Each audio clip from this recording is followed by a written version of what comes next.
എന്നെ സംബന്ധിച്ച് ഈ കഞ്ഞിക്കുഴി കറിയാച്ചനും കഞ്ഞിക്കുഴി തോമാച്ചനും കഞ്ഞിക്കുഴി കുട്ടച്ചനും ഒക്കെ കൂടെ നടത്തുന്ന സഭയിൽ മണ്ണാട്ടുകാരനെ ഞാൻ ചേർന്ന് നിൽക്കുന്ന നല്ലത്. കാരണം നിങ്ങൾ കോട്ടയംകാരല്ലേ. ഒന്നാമത് ഈ യാക്കോബായക്കാരെന്ന് പറഞ്ഞാൽ വടക്കനാണ്. ഈ പിന്നെ അങ്കമാലിക്കാര്, പുത്തൻകുരിശുകാര്, പിന്നെ അങ്ങോട്ട് പോയി കോതമംഗലംകാര്, അവൻ്റെ ഒക്കെ കൂടെ നിൽക്കേണ്ട കാര്യമുണ്ട്. ഞങ്ങൾക്ക് കോട്ടയംകാരോട് നിന്നാൽ പോരെ. കോട്ടയത്ത് നല്ല രസമല്ലേ ഞങ്ങളുടെ അച്ചായന്മാരെന്ന് പറഞ്ഞാൽ. ഇപ്പോൾ തന്നെ ഞാൻ എന്തോ ഒരു സ്നേഹവും സ്വീകരണമാണ്. പക്ഷെ ഞാൻ അങ്ങനത്തെ പ്രാദേശിക വിഭാഗീയതയല്ല നോക്കുന്നത്. എൻ്റെ സൗകര്യവും എൻ്റെ സ്വാധീനവും എനിക്ക് കിട്ടുന്ന സുഖസൗകര്യവും എനിക്ക് കിട്ടുന്ന ഊഷ്മളമായ സ്വീകരവും വെൽവെറ്റ് വെച്ച കസേരയല്ല നോക്കുന്നത് സത്യവിശ്വാസമാണ്. എടാ, കഞ്ഞിക്കുഴിയിൽ ഇതുപോലൊരു സേവേറിയസ് ഉണ്ടായിട്ടുണ്ടോ? കഞ്ഞിക്കുഴിയിൽ ഇതുപോലെ ഒരു യൂഹാനൻ ഉണ്ടായിട്ടുണ്ടോ? കഞ്ഞിക്കുഴിയിൽ ഇതുപോലെ ഒരു അപ്രയം ഉണ്ടായിട്ടുണ്ടോ? കഞ്ഞിക്കുഴിയിൽ ഇതുപോലെ അഫ്രാഹാത്ത് ഉണ്ടായിട്ടുണ്ടോ? കഞ്ഞിക്കുഴിയിൽ ഇതുപോലെ ഒരു ഹതുബ ഉണ്ടായിട്ടുണ്ടോ? കഞ്ഞിക്കുഴിയിൽ ഇതുപോലെ ഒരു സാബോസ് ഉണ്ടായിട്ടുണ്ടോ? കാലിസ് ഉണ്ടായിട്ടുണ്ടോ? കഞ്ഞിക്കുഴിയിൽ ഇതുപോലെ ഈസാക്ക് ഉണ്ടായിട്ടുണ്ടോ? കഞ്ഞിക്കുഴിയിൽ ഇതുപോലെ അസ്മായ ഉണ്ടായിട്ടുണ്ടോ? കഞ്ഞിക്കുഴിയിൽ ആരാ ഉണ്ടായത്? കഞ്ഞിക്കുഴിയിൽ ഉണ്ടായത് വട്ടക്കുന്ന കുട്ടച്ചനല്ലേ?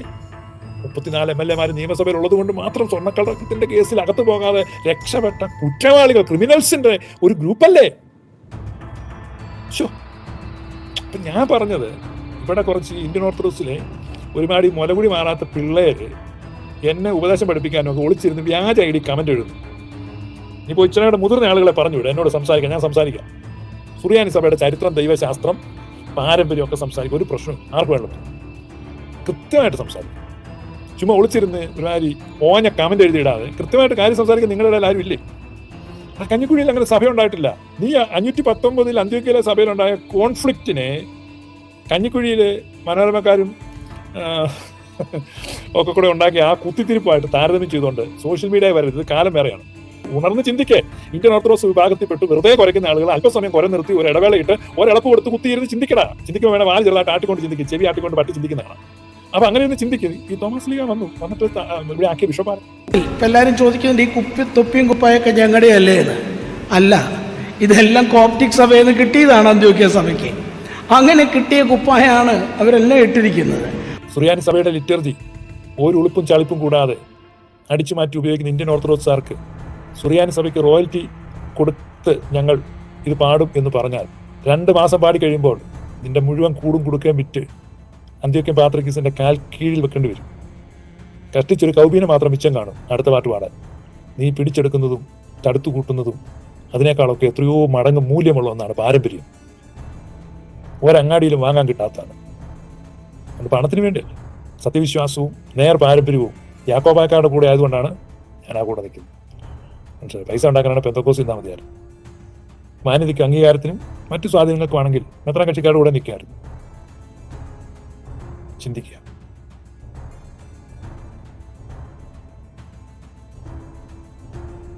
അപ്പൊ അതുപോലെ വളരെ സമ്പന്നമായ ഒരു ദൈവശാസ്ത്ര പാരമ്പര്യം പിതാക്കന്മാരുടെ കാര്യത്തിലാണെങ്കിലും ഈ രചനകളുടെ കാര്യത്തിലാണെങ്കിലും ലിറ്ററേച്ചറിന്റെ കാര്യത്തിലാണെങ്കിലും ലിറ്റർജി കൊണ്ടും എല്ലാം കൊണ്ടും സമ്പന്നമായ ഒരു സഭാ പാരമ്പര്യമാണ് സുറിയാനി സഭ.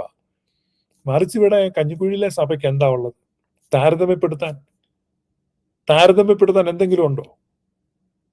ഇവിടെ തോമസ് ലീഗയുടെ സിംഹാസനമാണ് എന്ന് പറയുമ്പോൾ തോമസ് ലീഗ വാഴിച്ചത് ആരെയാണ്? ഏത് ബിഷപ്പിനെയാണ്? അതിനുശേഷം വന്ന ഏത് ബിഷപ്പിനെയാണ്? ഇത് വളരെ സമ്പന്നമായ വളരെ പൂർവികമായ ഒരു പിന്തുടർച്ചയിൽ വന്നിരിക്കുമ്പോൾ ഒരു പാത്രിയർക്കീസിനെ വാഴിക്കാൻ ഈജിപ്തിലെ പാത്രിയർക്കീസ് വന്നു, അല്ല ഈജിപ്തിലെ ഒരു മെത്രാൻ വന്നു എന്നതുകൊണ്ട് ഈ സഭയുടെ പാരമ്പര്യമില്ലാതായി പുതിയ സഭ സ്റ്റാർട്ട് ചെയ്തു എന്ന് വാദിക്കുന്നവർ മെത്രാൻ കക്ഷി വിഭാഗത്തിന്റെ അല്ലെങ്കിൽ ഇന്ത്യൻ ഓർത്തഡോക്സ് സഭയുടെ പൂർവിക പാരമ്പര്യം എന്തായിരുന്നു? നിങ്ങൾക്ക് എപ്പോഴാണ് ഗ്യാപ്പ് വന്നത്? എന്തിലാണ് ഗ്യാപ്പ് വന്നത്? ഈജിപ്തിലെ സഭയിൽ നിന്ന് ഒരു മെത്രാൻ അവിടെ വന്ന് വാഴ്ചയ്ക്ക് നേതൃത്വം കൊടുത്തുകൊണ്ട് ഈജിപ്തിലെ സഭയുടെ പിതാക്കന്മാരെയല്ല ഞങ്ങളുടെ പിതാക്കന്മാരാന്ന് പറഞ്ഞ് എടുത്തില്ല. നിങ്ങൾ മനസ്സിലായി? ഈജിപ്തിലെ സഭയുടെ ഒരു മെത്രാൻ അന്ത്യോക്യൻ പാത്രിയർക്കീസ് സ്ഥാനത്തിന്റെ വാഴ്ചയിൽ സംബന്ധിച്ചു, സഹകരിച്ചു, സന്നിഹിതനായി എന്നതുകൊണ്ട് ഈജിപ്തിലെ സഭയുടെ പൂർവിക പിതാക്കന്മാരല്ല ഞങ്ങളുടെ പിതാക്കന്മാരാന്ന് പറഞ്ഞാൽ അവരുടെ പേരില്ല ഇവിടെ ലിസ്റ്റിൽപ്പെടുത്തിയില്ല. ഈജിപ്തിലെ സഭയുടെ പ്രാർത്ഥനാക്രമങ്ങളോ ഒന്നും ഇവിടെ എടുത്തില്ല.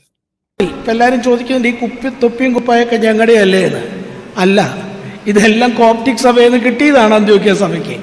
അങ്ങനെ കിട്ടിയ കുപ്പായാണ് അവരെല്ലാം ഇട്ടിരിക്കുന്നത്. പക്ഷെ ഇവിടെ അന്ത്യോക്യൻ പാത്രിയർക്കീസ് ഇതുവഴി വന്നു, ഞങ്ങൾ കണ്ടായിരുന്നു എന്ന് പറഞ്ഞ് അന്ത്യോക്യൻ സഭയുടേതെല്ലാം ഞങ്ങളുടേതാണ്, അന്ത്യോക്യൻ സഭയുടെ പാരമ്പര്യം മുഴുവൻ ഞങ്ങളുടേതാണ്, അവരുടെ ക്രമീകരണങ്ങൾ മുഴുവൻ ഞങ്ങളുടേതാണ്, അതൊക്കെ ആർക്കും എടുക്കാവുന്നതാണ്, ആ ക്രമങ്ങളെല്ലാം ഞങ്ങൾ എടുക്കുകയാണ്. കഴിഞ്ഞ ദിവസം മാതാവിന്റെ പെരുന്നാൾ ആഘോഷിക്കുന്നുണ്ട്. ആര് പറഞ്ഞു കഞ്ഞിക്കുഴി മാതാവിന്റെ പെരുന്നാൾ എങ്ങനെയാണ് തുടങ്ങിയത്? അപ്പൊ അതൊക്കെ ഞങ്ങൾ അങ്ങ് എടുക്കാന്ന്. ജനുവരി 15 വിത്തുകളെ പ്രതി, കതിരികളെ പ്രതി, മുന്തിരിയെ പ്രതി, സുറിയാനി പാരമ്പര്യത്തിൽ എല്ലാ പെരുന്നാളും ഞങ്ങൾ അങ്ങ് എടുക്കുകയാണ്. അപ്പൊ ഇവിടെ സ്വന്തമായിട്ട് എന്ത് പാരമ്പര്യമുള്ള ഈ പിതാക്കന്മാരുടെ ഒരു നിര കാണിക്കാൻ പറ്റുമോ? പിതാക്കന്മാരുടെ ഒരു നിര തോമസ് ലീഹായുടെ കാലഘട്ടത്തിൽ ഉണർന്ന് ചിന്തിക്കേ. ഇന്ത്യൻ ഓർത്തഡോക്സ് വിഭാഗത്തിൽപ്പെട്ട് വെറുതെ കുരയ്ക്കുന്ന ആളുകൾ അല്പസമയം കുര നിർത്തി ഒരു ഇടവേളയിട്ട് ഒരിളപ്പ് കൊടുത്ത് കുത്തിയിരുന്ന് ചിന്തിക്കടാ. ചിന്തിക്കുമ്പോൾ വേണം വാല് ചെറുതായിട്ട് ആട്ടിക്കൊണ്ട് ചിന്തിക്കും, ചെവി ആട്ടിക്കൊണ്ട് പട്ടി ചിന്തിക്കുന്നതാണ്. അപ്പൊ അങ്ങനെ ഇരുന്ന് ചിന്തിക്കുക. ഈ തോമസ് ലീഹ വന്നിട്ട് ഇവിടെ ആക്കിയ ബിഷപ്പാരാണ്. ഇവിടെ ആദിമമായ പൂർവിക കാലത്ത് ഒരു ക്രിസ്ത്യൻ കമ്മ്യൂണിറ്റി ഉണ്ടായിരുന്നു തോമസ് ലീഹ വന്നതിനെ തുടർന്ന്. പക്ഷെ ഇവിടെ ഒരു ബിഷപ്പിനെയോ പുരോഹിതനെയോ ഒന്നും വാഴിച്ചിരുന്നില്ല. അപ്പൊ ആ സമയത്താണ് എഡേസയിലൊരു പിതാവിന് തോമസ് ലീഹയുടെ ദർശനം ഉണ്ടാകുന്നത്. എന്റെ ആട്ടിൻകൂട്ടത്തെ പറ്റി ഞാൻ വ്യാകുലനാണ് എന്നുള്ളൊരു ദർശനമുണ്ട്. പിന്നീട് ഈ വ്യാപാരിയായ ക്നായ് തോമനോട് ഈ കാര്യങ്ങൾ ഷെയർ ചെയ്യുകയും ക്നായ് തോമൻ വ്യാപാരാർത്ഥം കേരളത്തിൽ വരുമ്പോൾ, അത് AD 320 320 വരുമ്പോൾ കേരളത്തിൽ ക്രിസ്ത്യാനികളെ കാണുകയും അവർക്ക് നല്ല നേതൃത്വമില്ലെന്നും പൗരോഹിത്യമില്ലെന്നും കൂതാശകളോ കുർബാനകളോ ഒന്നും തന്നെ ഇല്ലെന്നും മനസ്സിലാക്കുകയും കേവലം ഒരു ഫെയ്ത്ത് കമ്മ്യൂണിറ്റി മാത്രമാണെന്ന് മനസ്സിലാക്കുകയും ഈ ക്നായ് തോമൻ ഈ വിവരങ്ങൾ അന്ത്യോക്യൻ പാത്രിയർക്കീസിനെ അറിയിക്കുകയും ചെയ്തു.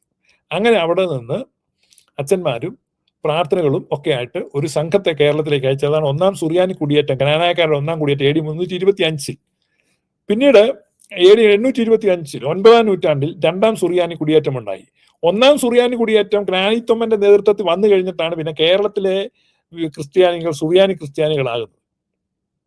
രണ്ടാം കുടിയേറ്റം വരുമ്പോൾ സാബോർ അഫ്രോത്ത് പിതാക്കന്മാർ ഒക്കെ വരുന്നത് ആ സമയത്താണ്, 9ാം നൂറ്റാണ്ടില്.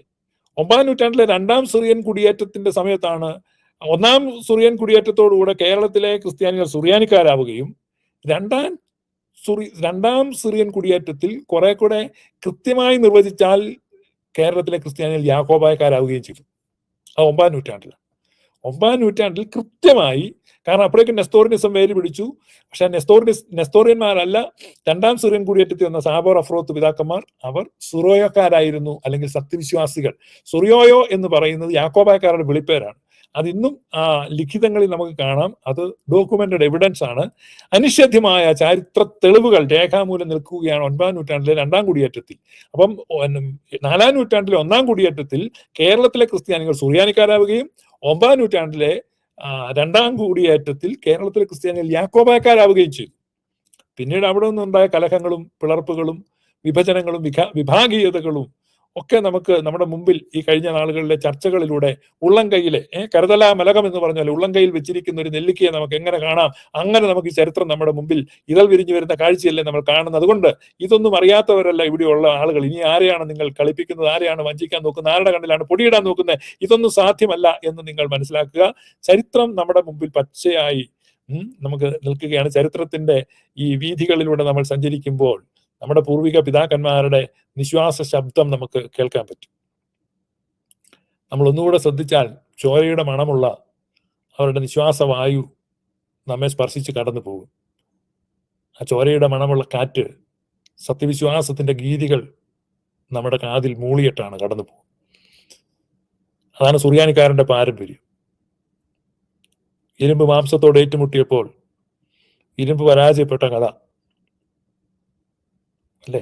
രക്തത്താൽ വിരചിതമായ വീരന്മാരുടെ കഥകൾ.